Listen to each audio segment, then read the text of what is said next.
All right. Today's Sunday, the 15th of June. This is a recap for the stock market activities for the week that was and an outlook for the week to come. And folks, I got a good one for you tonight. And happy Father's Day to all of the gents out there. I hope you got yourself a new tie that you're never going to use. Unless, of course, you want to skip the casting agency for an appearance on Dateline by using the tie to choke your wife. But folks, let's begin the program with something more pleasant than murder. How about we do war instead? We go back to last weekend's video where we talked about the 4 factors that could upset the market, that could derail all of the optimism and cause a rug pull. And among them were geopolitics. We talked about different fronts that are flaring up right now: Russia, Ukraine, Israel, Iran, China, Taiwan. And of course, one of them did flare up this past week and is still going. It is the Israel-Iran conflict. Of course, it started by the negotiations between the U.S. and Iran stalling. The Israelis took the opportunity to launch a massive strike against Iran's nuclear facilities. And it began with Mossad agents planting bombs and drones within Iran in a 007 fashion. But perhaps the Mossad forgot to inspect the maintenance crew at the Iron Dome, because that thing is not working pretty good. Iran immediately responded by bombing Israel, using, of course, as we've seen in social media, some hypersonic missiles. And look at that thing. The only disappointing thing about the speed of this missile is it lasts a little longer than I do during sex. Anyways, I think we must credit one of the most creative minds on financial YouTube right now. And by that I mean me. Because last Monday I produced a video for the members, and in it I warned everybody that Israel's strike on Iran is imminent. And I showed you how to capitalize on it. Take a look.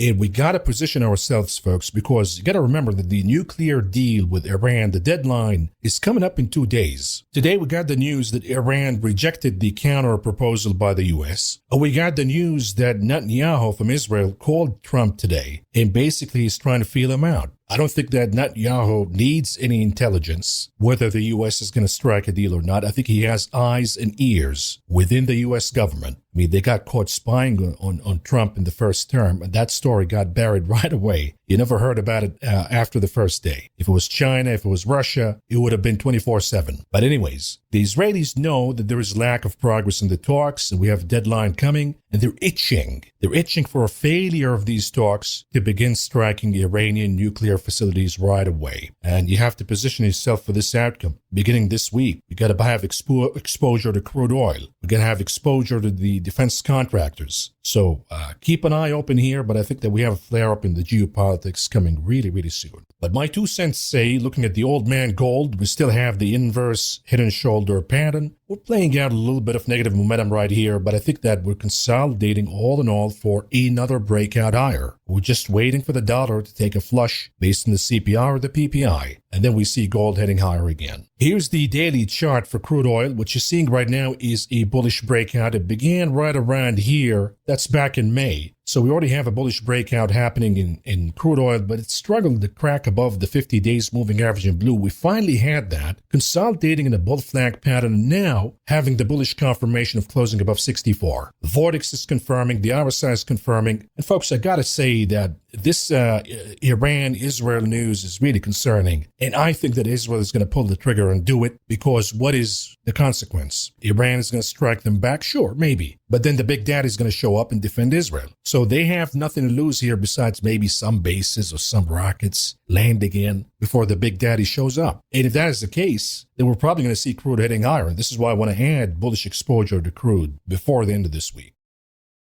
And immediately the day after, on the 10th, I produced a morning brief, and in it I said my only move is to prepare for a sudden geopolitical event by buying this week and next week's USO and crude oil futures, and I gave you the exact contracts and the expirations. But we know that USO, of course, crude oil moved significantly higher, and the ticker USO for the ETF that tracks crude oil was up more than 12% this week alone. And then a day before the fiasco began, I said that I'm guessing we're going to see a breakout in gold. Let's strengthen some of our gold position by buying the gold miners GDX. And that was also a big winner as an outcome from this sad geopolitical event. It is a tragic development, but as I said, it's a mad world. What are you going to do about it? We can't fix it, but we can just live within it. And on my Twitter on June 11th, before the CIA newspapers, by the way, came out, because they came out a little bit late.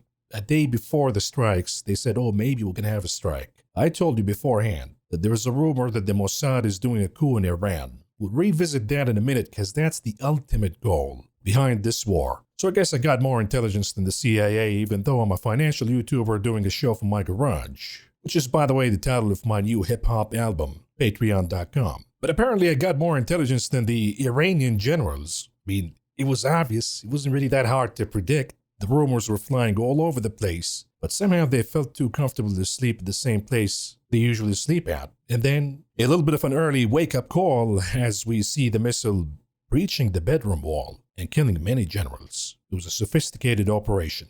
I guess the generals would have been alive had they listened to the Maverick of Wall Street. I don't have that Mossad level of intelligence yet, but I'm working on it. Once I'm ready, I'm going to page you. Anyways, let's move on, folks, here to the main subject of tonight's program. And here it is, in focus tonight.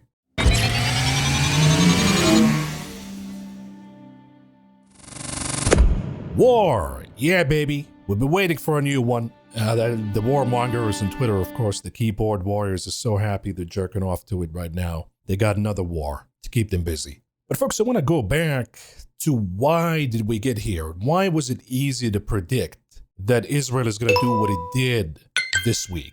We go back to the Netanyahu Doctrine. Netanyahu, the PM of Israel. And of course, after October 7/23, the Netanyahu Doctrine was activated. And in the Netanyahu Doctrine, pretty much the summary says that he shall eliminate all of Israel's enemies before he's done. And of course, the head of the snake, as it has been described before, is Iran. In other words, the Netanyahu Doctrine is pretty much Michael Corleone in the last scene of The Godfather. He wants to eliminate all of the heads of the families in the most demonic way, in the way that could perhaps drag all of us into war. And this is why it was not a surprise for me that the only reason that stopped Netanyahu from attacking Iran to begin with was the possibility of Trump becoming president of the United States. And of course, when Trump won, Netanyahu decided to be patient because he didn't want to be in the bad side of Trump. Trump said he wants to do negotiations and he can broker a deal, he's a deal maker, etc. But of course, Trump's mistake is he set up a deadline for the negotiations, the nuclear negotiations between the U.S. and Iran. And Netanyahu been itching for that deadline to arrive without a deal so he can do what he wanted to do to begin with. And as we began to approach that deadline, without a deal, with actually negative news that Iran rejected the deal and they're looking for a counter proposal and all of that, I said that's it. Once the deadline is over without a deal, he is going to do it. Israel is going to do it, and they don't give a shit what Trump thinks. And the master plan behind it, as I said in other tweets, it ain't just disabling the nuclear facilities. It's regime change. It's the whole thing changing. That's how you achieve the Netanyahu Doctrine. And I said that's going to be step C, where we see the assassination of the Ayatollah and the replacement of the regime, perhaps bringing back Iran to the good old days of the Shah. That's the goal, of course, from all of this. So what is the other two steps? Because this is going to be really important. You have to understand that at the end of the day, the stock market, the global economy doesn't give a shit if Israel exists tomorrow or not, if Iran exists tomorrow or not. It doesn't really matter. What matters is one thing. So let's go over these steps one by one. The first one, of course, is damaging the nuclear and military capabilities of Iran. This has been prepared a long time ago. This is why we've seen the drones launching from inside Iran and the bombings and the targets. Everything was planned ahead of time. And of course, the second step is striking the economic fuel that is financing the nuclear program, because it cannot really eliminate the entirety of the nuclear program, but you can do significant damage. It will be rebuilt, though, if money keeps flowing in, and the source of that is, of course, is the oil and gas facilities in Iran. And number three, the master plan, the last goal is a complete regime change. Now, you might look at this and say, Mav, there's a big space between 1 and 2. What's going on there? Because there is a red line that prevents Israel from going to step 2.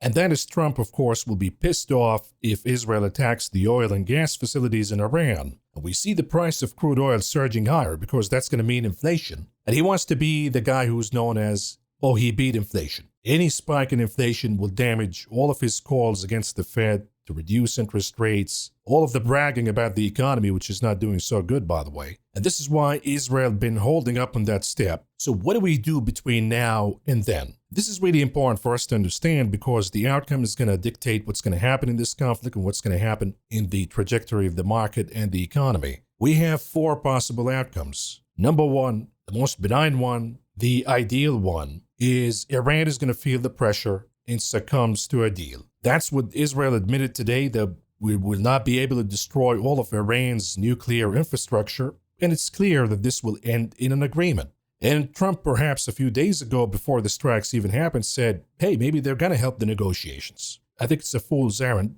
not going to happen. But again, this is the ideal outcome right now. The other outcome is if Trump decides that the U.S. is going to join Israel in bombing Iran. There are already calls for doing that. For example, Israeli PM was today in Fox News, so he can try to scare some gullible Americans into supporting his war. And he made a shocking claim that, Trump, do you remember that they tried to assassinate you, bro? You got to join. You got to take a revenge here. So he's trying to talk Trump into joining the war and trying to massage the American public into accepting the war. He even went as far as suggesting that the Iranian ballistic missiles could reach the U.S., which is absolute bullshit. Not going to happen. But of course, Israel cannot sustain this pace of the war for too long. They can do a lot of damage, but they can eat a lot of damage too. At some point, they're going to run out of Iron Dome, ammunition, and all of the protective layers that they got. And guess what? We can't just print the missiles and send them to them. It takes a lot of time to produce the logistics, the shipping. In the meantime, Iran can hammer Israel big time. So Israel is feeling the heat. And this is why they formally urged the U.S. to join the war to eliminate Iran's nuclear program. Even some of Israel's agents in America, like Snake Bill Ackman, was actually with a big tweet, one of those long ones, urging the U.S. to join the war. The problem, of course, with joining the war is Donald Trump is going to betray his MAGA constituency, which what made the difference, forget about the MAGA culties, they'll follow whatever he says, but what made the difference in the elections is independents and some of the other coalitions who joined the Trump coalition. And a lot of them joined because they thought he's the only guy who can actually achieve peace in the world. The world is getting dangerous, and maybe Trump is erratic and all of that, but he's the only guy who's actually talking about it and can do something about it because the Democrats are all warmongers. So Trump is going to be really, really careful not to upset his constituencies and the folks who voted for him. And this is why the possibility of Trump just joining is not very good right now. What is the other outcome then? How about a false flag? If he's not going to join voluntarily, then let's make up something and drag him in it. The problem is, I don't think the odds on this one is pretty good because, the memes are all over the social media. Everybody knows it's going to happen. So it is the most obvious false flag in history, it would be. And this is why I don't place a lot of odds on this outcome. The fourth outcome is Trump abandons. He says, you know what? Not our problem. It's your problem. You guys sort it out. Just fight it out. And when you're done, when you don't want to fight anymore, give me a call. Well, we know that's not going to happen, especially if Israel runs out of ammunition. That's going to be problematic. So I place a really small odd on this one too. So what is the most plausible outcomes right now? Either Iran is going to succumb to a deal, which why would they at this point? They already ate a massive damage and they still got a lot of capabilities of responding back. So I don't think that's going to happen, at least not right now, immediately. And the other 3 outcomes, I don't think these have any good odds, except of course maybe Trump joins, have the higher odds among the 4, which is kind of terrifying to be honest with you. That he might just change his mind and say, yeah, well, let's join the war. But I don't think that's going to happen unless we smell blood, unless we smell that the Iranian regime is about to fall. Absent of that, I don't think that's going to happen. So what is the most plausible outcome right now? Be honest with you, I think that Israel might place their bets that Trump is going to tackle and go ahead and bomb the Iranian fuel and oil and gas facilities. And who cares? Crude oil goes to 100. Maybe Trump is going to be upset a little bit, but that's the price to pay. And then they go all the way, aim for that regime change. Yeah, maybe temporary pain, Mr. President, that you see crude oil moving higher, but we're going to do the regime change because the requirement for the regime change is the population being upset. And the population can be upset if you inflict some economic damage on them. And that's, again, another terrifying possibility. When you think about the outcomes here, none of them are good. All of them lead to problems. Now, we're going to focus a little more on number 2 because that's what really matters for the market and the economy. But before we go to number 2, let's expand a little bit number 3, regime change, the ultimate goal. Remember, I said that Monday. I said they want to assassinate the Ayatollah and replace him with another general that they have in mind. I said that Monday. And now we're getting the news that yes, the Iran's supreme leader is not off limits, quote unquote. And that came from Israeli officials today. Now, the only reason it didn't happen is because Trump stopped it. He didn't like it. He said, nope, don't do it. And therefore, the red line is still here, but who knows when he's going to tackle. And therefore, part of the tackle trade, if you look at the Ayatollah out as supreme leader of Iran by 2025 in the odds market, if you're a tackle trader, maybe you want to bet on buying the dip here. The odds are standing right now at a 42% chance, but I think we might have a squeeze all the way to 90. And by the way, it's not a sustainable solution. I know everybody thinks that once you assassinate the Ayatollah and you have a regime change, everything's going to be peaches and cream after that. I don't think that's the case. The reason is Iran demographics changed since a long time ago. There's a new generation. They were born under the new Iranian regime and they're still loyal to it. Maybe there's a fraction of the population that anti the regime, but the majority of these Iranians are living in LA right now. They're not living in Iran. And according to government statistics, they make up about 80% of the law offices in the country. See, if I'm the Ayatollah, I'd rather be assassinated and replaced rather than getting captured and sent to the U.S. for a trial. Between the Persian and the Jew lawyers, you're not going to get any representation. Might as well just skip the trial and send him all the way to one of those five-star retirement facilities in El Salvador. What I'm trying to convey to you is if the regime is changed, it ain't going to last. You're going to see another coup and they're going to be overthrown and killed, and perhaps a new movement will be born and spread throughout the region, specifically in some of the Arab countries. It could get really messy. It's not as easy as everybody anticipates that it's just going to be regime change and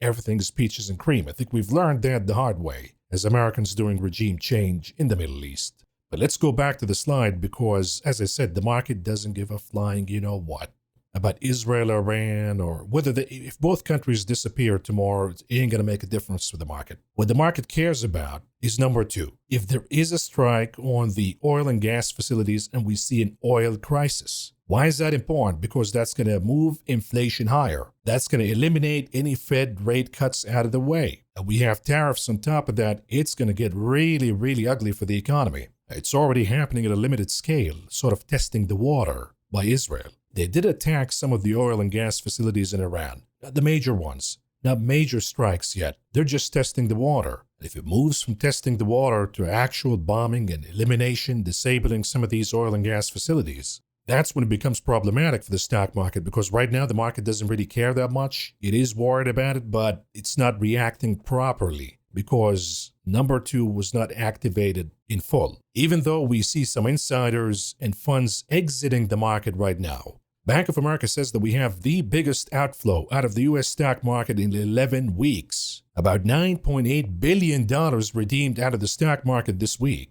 And that's before the strikes took place. Insider info, they know something, great timing, who knows. But the market is worried about this point of attacking the Iranian oil and gas facilities, and you will see massive negative reaction if that happens because of one sensitive zone called the Strait of Hormuz. A little hungry right now. Of course, to begin with, if we have a strike against the Iranian oil facilities, to begin with, that's going to shut down the Iranian production, which has been rising. These are the official statistics, of course. They've been producing over 3 million barrels a day. Behind the scenes, they're producing more to China, but these are the official numbers. They will be shut down to zero. So we're going to have a shortage right away, and the price of oil is going to move significantly higher. On top of that, Iran is going to retaliate, and that could happen, by the way, either by Israel attacking the oil and gas facilities or if the U.S. gets involved. That's why we're kind of careful right now. We're not worried about them striking the air bases or the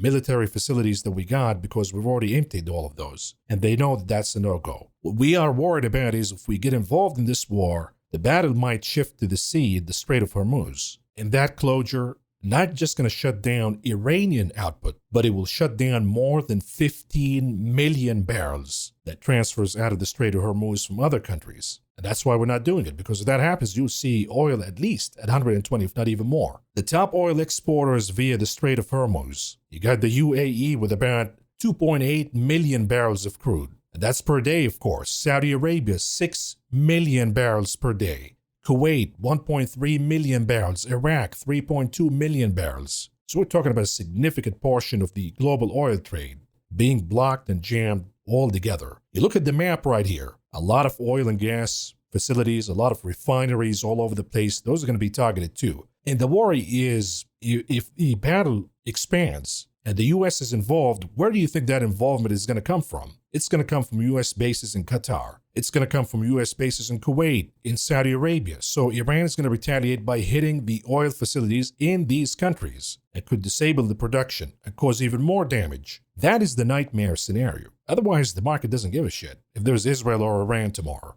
If they both disappear, not going to give a flying you know what. It's all about the Strait of Hormuz. It's all about the price of oil. And by the way, the impact goes beyond the region. So if you look at the data right here, this is a little outdated for 23, but it gives you the picture. Who receives all of these millions of barrels coming out of the Strait of Hormuz? You got US, Europe, to a smaller proportion, of course, but then you have the major recipient, China, India, Japan, South Korea. All of these countries are going to be short, which means they're going to face massive inflation. We already have a problem with the Japanese carry trade. We have a problem with Japan tightening the policy to fight inflation, which is causing the yen to go higher, causing the dollar to go down, causing our bonds to go down, and yields to move higher. And they're doing it because they have to fight inflation and they have to dump U.S. assets. They're the biggest holder of U.S. assets. So it ain't just limited to the region, the Middle East region. It can go beyond that. Not to mention, of course, that the cost of insurance alone, based on these fears of the possibility that it could happen, is already impacting the price of oil.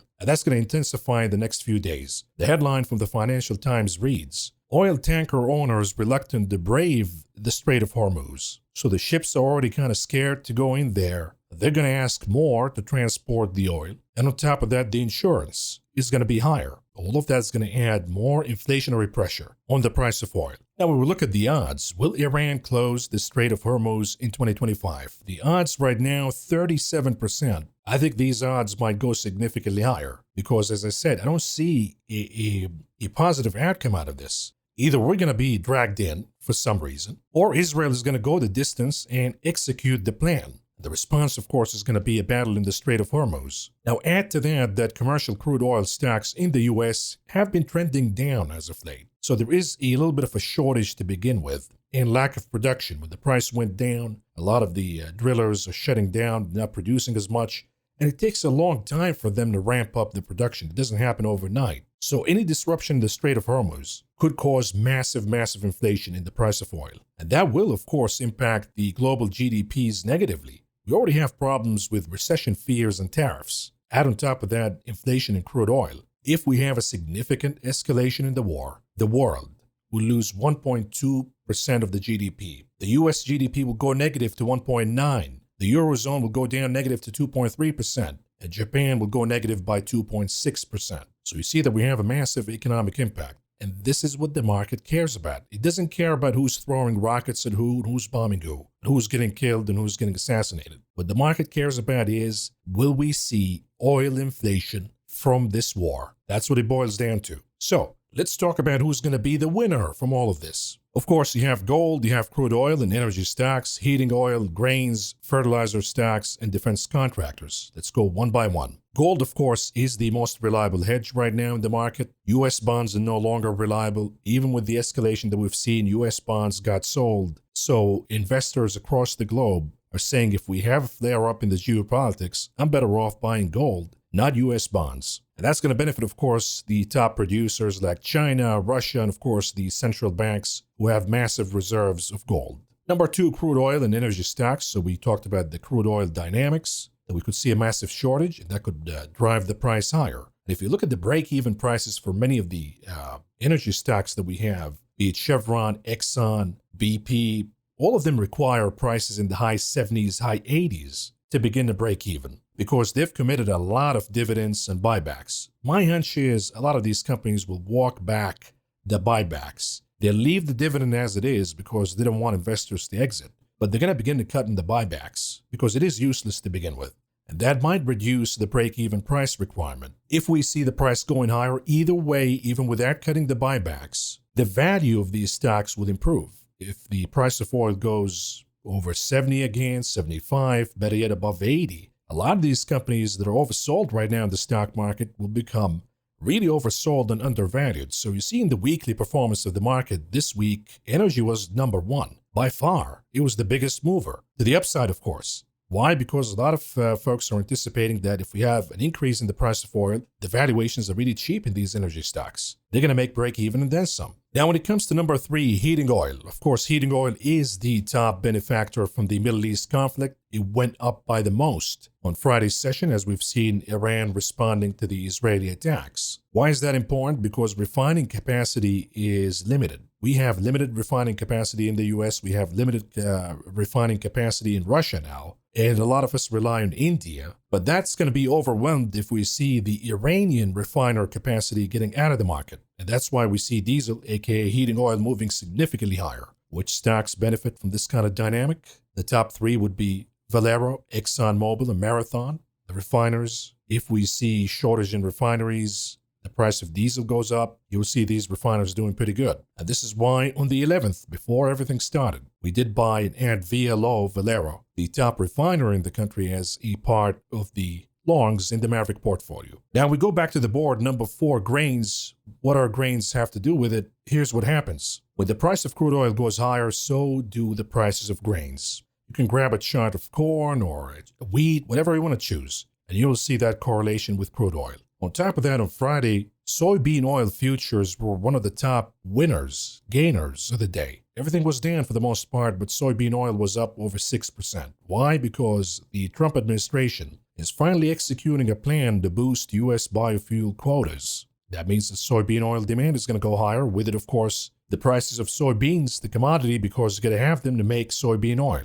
And at number five, we have fertilizers, and we talked about this throughout the week. Iran is one of the top producers of nitrogen, which is a major fertilizer. But you also see Egypt, even more important than Iran. What's going on with Egypt right now? The headline reads, Egypt halts fertilizer production as Israeli gas disruption deepens energy strain. See, for Egypt to process their fertilizers, they need natural gas from Israel. They import nat gas from Israel. And Israel right now says that we are at war, so we got to keep all of the nat gas that we need. We can't export at this point. And therefore, you have one of the top producers of fertilizers in the world, Egypt, being blocked. They can't produce fertilizers anymore. By default, that's going to decrease the supply and the demand if it goes higher, and it is going higher. The price of fertilizers will also begin to follow through. That's going to have a positive impact on fertilizer stocks. On top of that, Israel itself is a top producer of potash. Potash is a really important component of fertilizers, so that production is going to be under question as we see both sides now bombing ports and increasing the risk of shipping. And this is why I suggested that you go with some of these fertilizer stocks like Mosaic or Nutrin. And guess what? On Friday's session,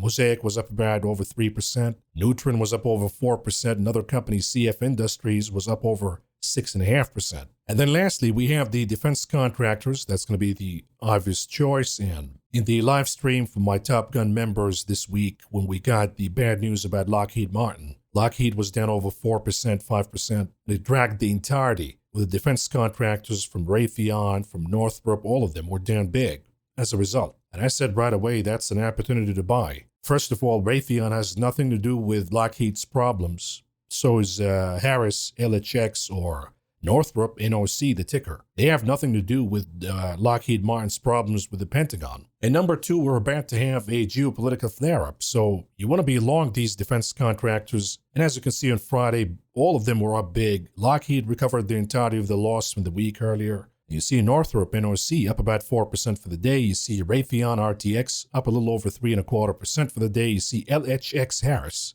also up a little over 2.5% for the day. So you got to at least rent, if not long, for good, some of these winners from the geopolitical chaos that we see. Now, we also have this week, might have been clouded a little bit by the geopolitical events, but we have the FOMC. We have Jerome Powell's decision. Will he succumb to the pressure from Trump and cut rates this week, or will he stand still and say no cuts? Maybe now with the risk of crude oil going higher, that's going to be a problem for Jay Powell, and he's going to consider maybe pausing for longer. And this is why I want to segue to the unusual activities in the options market, because I noticed something really big here. On Friday's session, somebody opened this trade for the 3-month SOFR. They bought the 97 calls for the expiration date of October 10th, 2025, spending about $8 million.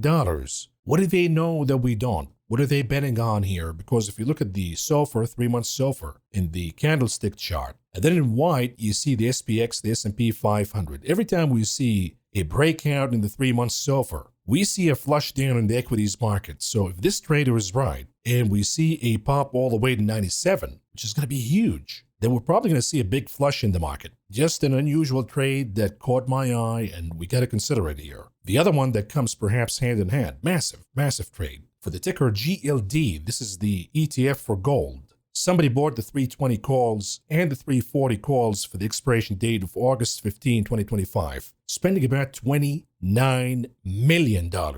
What does that say? If we're betting for SOFR rate to go higher and gold going higher, there is an event that they're anticipating and they're betting on in a big way. So keep your eyes open, folks. But before wrapping up the program, let's do some charts. And we begin with crude oil, of course, because it is the most important one. And when we look at crude oil futures, the daily chart, we see sort of a gap and crap overnight. But that could be because we have some technical resistance where we see the algos dumping every time you're way overextended above the 200 days moving average, the 50 in blue. So you have the 200 in orange, the 50 in blue. And you look at the RSI, it is overbought. So is the vortex indicator right below it. And you see the MACD on top of the chart, really overextended. So we have what we call overbought conditions on the daily chart, and the algos respond negatively to that. On top of that, if you plug in the Bollinger Bands, you'll see that we're gapping above the bands, another reason to stall or stop the rally in crude oil. But bear in mind, in the weekly chart, it is not really that overbought at all. So whatever pullbacks we see in the daily chart, if this conflict is continuing, and it is escalating in a big way, by the way, I don't see a good outcome out of it. Then the dips in crude oil would be an opportunity to buy. And I think we're going to retouch the 200 weeks moving average in this chart. In orange, the 200 weeks is right now at 80. I think we see 80. And once we hit 80, a lot of the companies, the oil companies, begin to break even and make profit, even counting for the dividends and the buybacks. Then we look at the dollar index, the Dixie weekly chart. It looks to me that it is breaking down. And my 2 cents, unless we see the Federal Reserve tightening the policy in a big way, or we see for some miraculous reason global investors considering the US dollar as safety again. Absent of that, I think the trajectory for the dollar is down. We're going to continue to go down. And as the dollar continues to go down, that's good for the old man gold. We're looking at gold futures, as I identified days ago, weeks ago. We have the formation of an inverse head and shoulder. So we have a positive breakout. We went down to support, 50 days moving average in blue. Now we got a breakout. Volume is increasing. Folks are buying. All of the momentum indicators are saying that higher we go, we're going to retest the all-time highs, maybe break above it. And we see gold doing pretty good. Matter of fact, gold is a better hedge, to be honest with you, even against geopolitics than oil.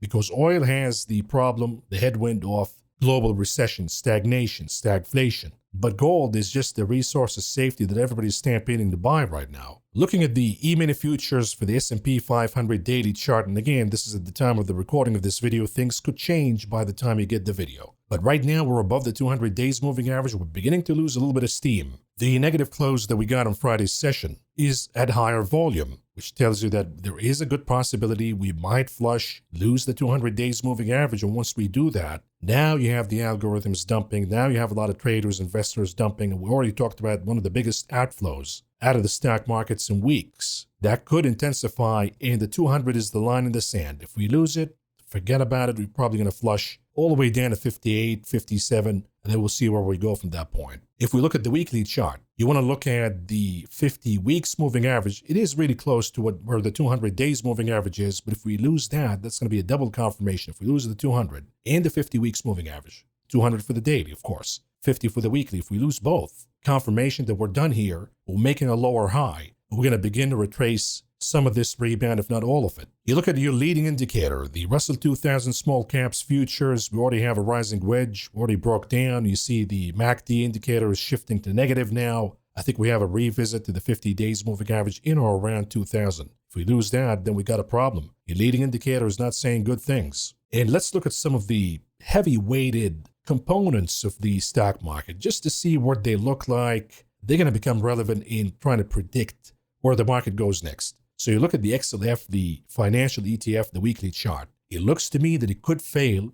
There's no confirmation yet, but it could fail. You see the MACD indicator kind of rolling over, about to produce red columns in the histogram instead of green. That's your confirmation that momentum is negative now. And maybe it is in the beginning stages of forming a topping head and shoulder formation. If it does, and financials go down, that's a big weight on the indices. Another heavy weight is Apple. If you look at the weekly chart, it is sandwiched between the 50 weeks moving average in blue and the 200 in orange. And it looks to me maybe a consolidation of a bear flag pattern. It looks to me that the chart wants to revisit the 200 weeks as support to see if it's going to hold or not. That's going to be in or around 180. So if we lose Apple and we lose the financial sector, that's going to be a problem for the market. If you look at Amazon, another heavyweight, if we look at the weekly chart, it is above the 50 weeks moving average in blue. That's the good news. The bad news is it is stalling. And if it loses the 50 weeks moving average as support, momentum is going to go negative, and we're going to be in for a topping head and shoulder formation. It ain't good news if we see the financials, Apple, and Amazon topping together, beginning to go down. But what about the big elephant in the room? How about NVIDIA? What do we do with NVIDIA? Look at the weekly chart. It is doing okay. It's been leading the market higher. It's above the 50 weeks moving average. It has positive momentum across the board. Whether you look at the weekly MACD, weekly RSI, weekly Vortex, everything looks pretty good. But if it stalls right now, begins to reverse with the confirmation of losing the 50 weeks moving average, if that happens, then we're in for a topping head and shoulder pattern. You see it across the board. Another heavyweight is Microsoft, which has been the top performer in the market as of late. NVIDIA, Microsoft did the heavy lifting. So if we lose Apple, we lose NVIDIA, we lose the financials. Can Microsoft hold the market for us? It looks a little overextended, to be honest with you. Maybe in sort of a rising wedge pattern. No confirmation yet. It's still really strong. But it could succumb to the pressure. If we see the VIX moving higher, if we see flare-up in the geopolitics that could impact the picture of inflation, then you bet that you see Microsoft playing that rising wedge. And then what's going to hold us? Who do we have left? Tesla? Here's the 2 hours chart for you. Right now, it stopped at the gap, the important resistance that we talked about before, 333.33. We'll give it the benefit of the doubt because it has a formation technically of a higher low pattern as I'm highlighting in the video or in the chart, which makes the recent low at 313.30 really important. If we lose that, then now we've lost the pattern of a higher low, number one, and we've lost the attempt to break above the resistance at about 333.33. That means we're probably going to go back to 300. So keep an eye on Tesla. We have the robo-taxis, of course, but I think that's going to be a flop.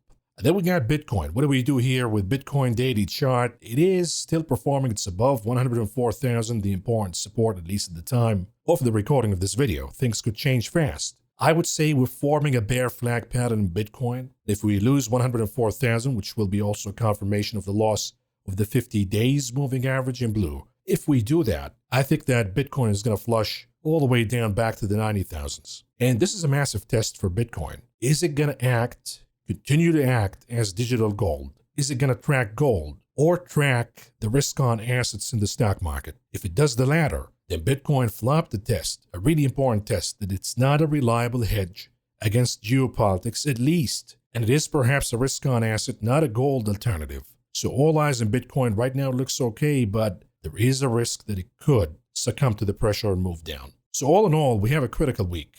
Depending on what happens in the geopolitics, whether the market is going to indeed finally says, okay, we went way too high, too far, too soon. I'm better off booking some profits here, or maybe get back to even, or already reduced my loss by a lot in a lot of the stocks. Let's get out, wait and see what happens. If that is the case, then the market is going to break to the downside. So really interesting week here, folks. But before we go, let's wrap it up by visiting the economic calendar for the week.